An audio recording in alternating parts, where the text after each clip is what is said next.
अस्सलाम वालेकुम प्यारे दोस्तों। ऐसे ही सच्चे वाक़यात सुनने के लिए अभी सब्सक्राइब करें हमारे चैनल को। बिस्मिल्लाहिर्रहमानिर्रहीम। यजीद की मौत के 65 साल बाद जब उसकी कब्र खोदकर लाश निकाली गई। दोस्तों, इस्लाम में खिलाफत का तरीका रखा गया है, ना कि मुलूकियत का। खिलाफत का मतलब होता है कि एक बादशाह की वफ़ात के बाद मुसलमान जिसे मुनासिब समझें उसे अपना अगला बादशाह बना लें, और मुलूकियत का मतलब होता है कि एक बादशाह अपनी वफ़ात से पहले अपने ही लड़के को अगला बादशाह बना दे। इस्लामी तारीख़ में इस चीज़ की शुरुआत यजीद की हुकूमत से हुई, और यजीद ने भी अपनी ज़िंदगी में अपने ही लड़के मुआविया को अगला बादशाह बना लिया था। दोस्तों, यजीद ने अपने बेटे मुआविया को खास करके ऐसी तरबियत दी थी कि वो अगला बादशाह बनने के लायक बन सके। इसलिए जब मुआविया कुछ पढ़ने लिखने की उम्र को पहुंचा तो यजीद ने उस वक्त के बहुत ही मशहूर आलिम हज़रत अम्र अल-मक़सूस को अपने महल बुलाकर अपने बेटे मुआविया को उनके हवाले कर दिया। वो आलिम हुज़ूर सल्लल्लाहु अलैहि वसल्लम और आपके घर वालों से बहुत मोहब्बत करते थे, और यजीद के जुल्म व सितम की वजह से उससे बहुत नफ़रत करते थे। लेकिन यजीद को इस बात की कोई ख़बर नहीं थी। जब यजीद ने अपने बेटे मुआविया को इन बड़े आलिम के हवाले कर दिया तो उन्होंने यजीद के बेटे पर ख़ास तौर से ध्यान दिया और उसको कुरान हदीस की तालीम के साथ साथ अहले बैत से मोहब्बत करना सिखाया। ये बड़े आलिम दिन रात यजीद के बेटे मुआविया पर मेहनत करते और उसे हुजूर पाक के और आपके घर वालों से मोहब्बत करना सिखाते, साथ साथ उसे बीच में आने वाले जालिम बादशाहों की करतूतें भी बताई कि कैसे इन लोगों ने अहले बैत के साथ जुल्म व सितम करके उनसे हुकूमत छीन ली और उन्हें हर चीज़ से महरूम कर दिया।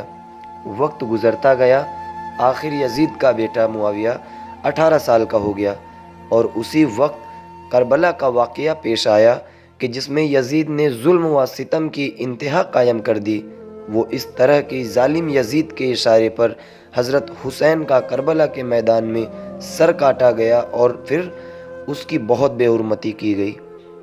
यहाँ तक कि जब यजीदी फ़ौज के लोग हज़रत हुसैन का कटा सर लेकर कूफा शहर की तरफ वापस जा रहे थे तो रास्ते में उन्हें एक जादूगर मिला।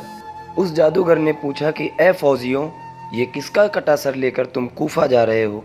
तो फ़ौज के लोगों ने जवाब दिया कि ये हुसैन बिन अली का सर है। वो जादूगर बहुत नेक फितरत इंसान था और इस्लाम व उसके पैगंबर हुजूर पाक से सच्ची मोहब्बत रखता था। इसलिए जब उसने सुना कि ये नवासाए रसूल का कटा सर है तो वो कांप गया और फ़ौजियों से कहने लगा कि ए फ़ौजियों, तुम मुझसे 10,000 दिनार ले लो और उसके बदले एक रात के लिए मुझे हुसैन का ये कटा सर दे दो। वो जालिम यजीद के फ़ौजी तो वैसे भी लालची थे, इसलिए जादूगर की ये बात सुनकर फ़ौरन राज़ी हो गए। उस जादूगर ने फ़ौजियों को 10,000 दिनार दिए और फिर हज़रत हुसैन का कटा सर लेकर अपने ख़ास कमरे में चला गया। सबसे पहले उसने हज़रत हुसैन के सर को साफ़ पानी से धोया और फिर एक पाक कपड़े पर रखते हुए सामने बैठकर रोने लगा। यहाँ तक कि वो जादूगर हज़रत हुसैन के सर को देख देख कर पूरी रात रोता रहा। अहले बैत से ऐसी मोहब्बत की वजह से अल्लाह ताला ने उसे ईमान लाने की तौफीक अता फरमाई।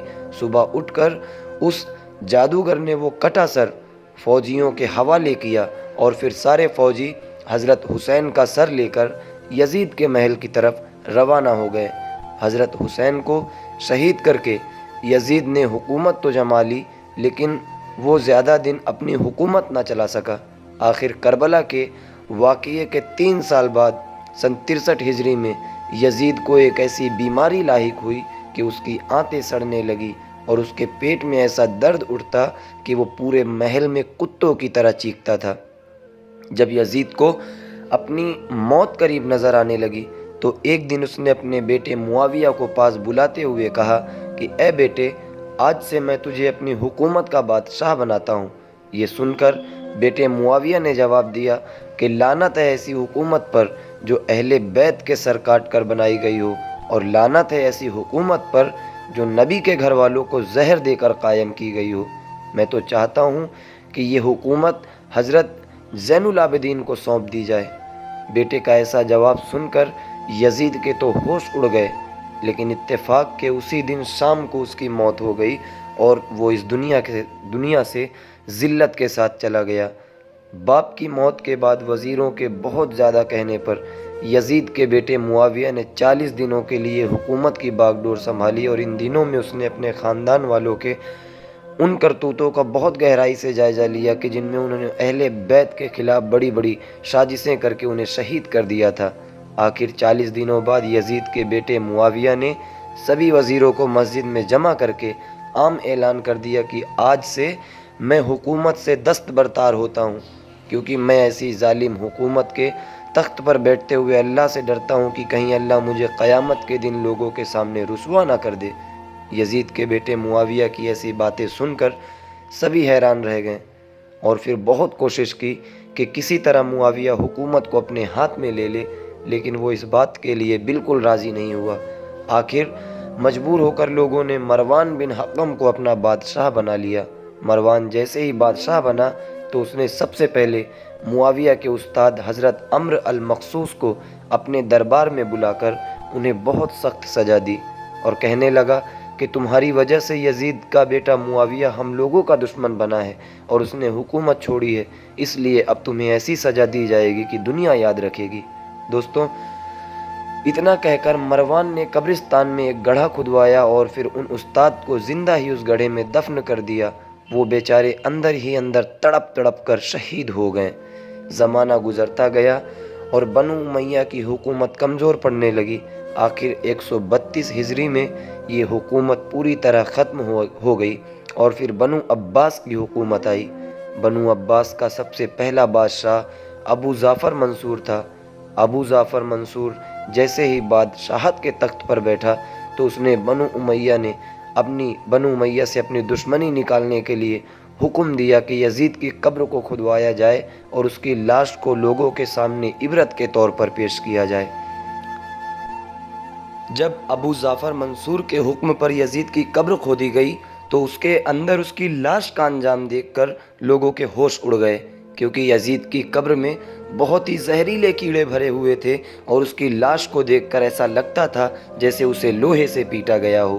آخر بادشاہ کے حکم پر یزید کی لاش قبر سے نکالی گئی اور پھر اسے عبرت کے لیے سولی پر لٹکا دیا گیا۔ ابو جعفر منصور نے لوگوں میں کھڑے ہو کر عام اعلان کیا کہ اے لوگوں، جو بھی اہل بیت کے ساتھ برا سلوک کرے گا اس کا یہی انجام ہوگا۔ پیارے دوستوں، آج کی ویڈیو اگر آپ کو پسند آئی ہو تو ویڈیو کو لائک ضرور کریں اور چینل کو سبسکرائب ضرور کریں، ہمارے آصف وائس چینل کو۔ دوستوں، جاتے جاتے ایک پیارا سا کمنٹ ضرور کرتے جائیں۔ بہت بہت شکریہ۔